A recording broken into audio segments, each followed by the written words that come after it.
ஸ்ரீமதே ராமானுஜாய நமக.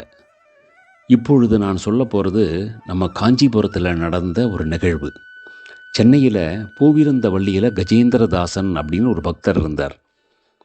காஞ்சி வரதராஜ பெருமானால் அனுகிரகிக்கப்பட்ட அவர் பிற்காலத்தில் திருக்கச்சி நம்பிகள் அப்படின்னு அறியப்படுறார். சுவாமியின் பக்கத்தில் இருந்து ஆலவட்டம் வீசும் கைங்கரியம் செஞ்சு வர சொல்லி பெருமாளுடைய உத்தரவு. அவரும் தவறாமல் ஆலவட்ட கைங்கரியம் பண்ணிட்டு வரார். ஒரு நாள் அவரது கையில் இருந்த ஆலவட்டம் அப்படின்ற அந்த திவ்யமான விசிறி தவறி பெருமாள் மேலே விழுந்துடுது.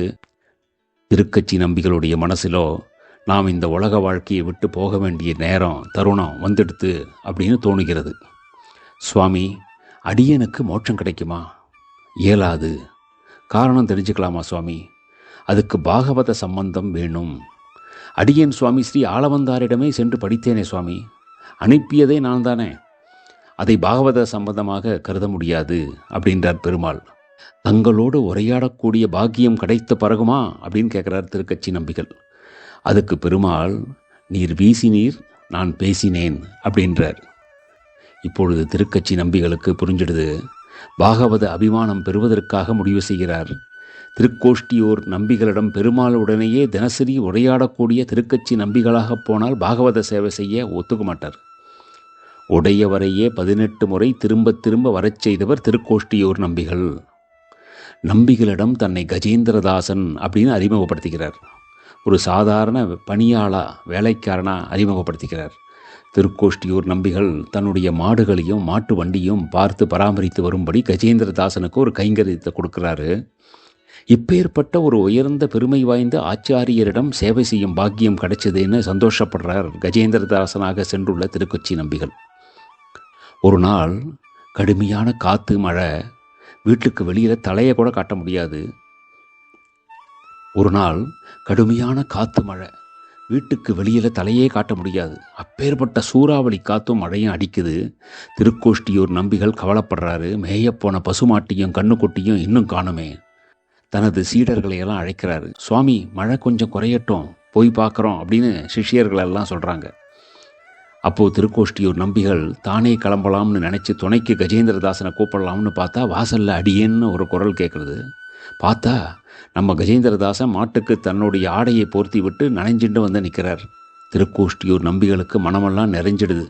தனது தர்மபத்தினியை அழைத்து, நம்ம மாட்டுக்காரனுக்கும் அமுதுவை அப்படின்றார். நம்ம மாட்டுக்காரன், நம்ம அப்படின்னு சொன்னதுமே திருக்கச்சி நம்பிகளுக்கு பாகவத சம்பந்தம் உண்டாகிவிட்டது.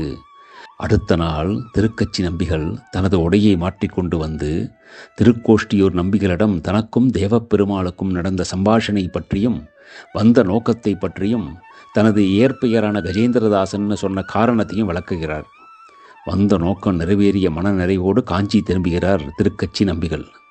தேவப்பெருமாளோ நீண்ட நாள் கழித்து ஒரு பிள்ளை வந்தா மகிழும் தாய் போல அத்திகிரி படிப்பக்கத்திலேயே நின்று மகிழ்ச்சியோடு வரவேற்கிறார். அப்பொழுது ஆனந்த ரூபமான தேவப்பெருமாளை குறித்து நம்பிகள் பாடிய ஸ்லோகம்தான் தேவராஜ அஷ்டகம்.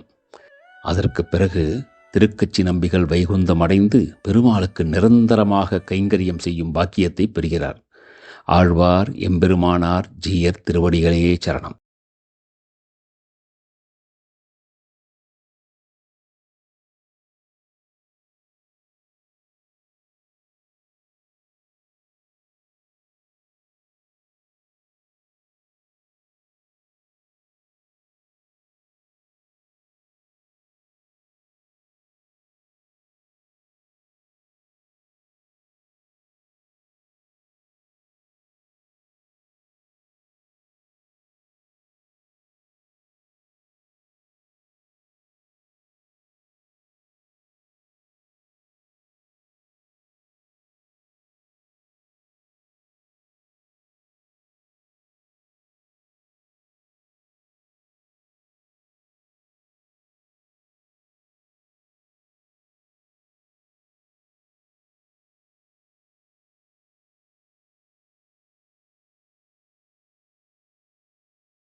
தனது சீடர்களையெல்லாம் அழைக்கிறாரு.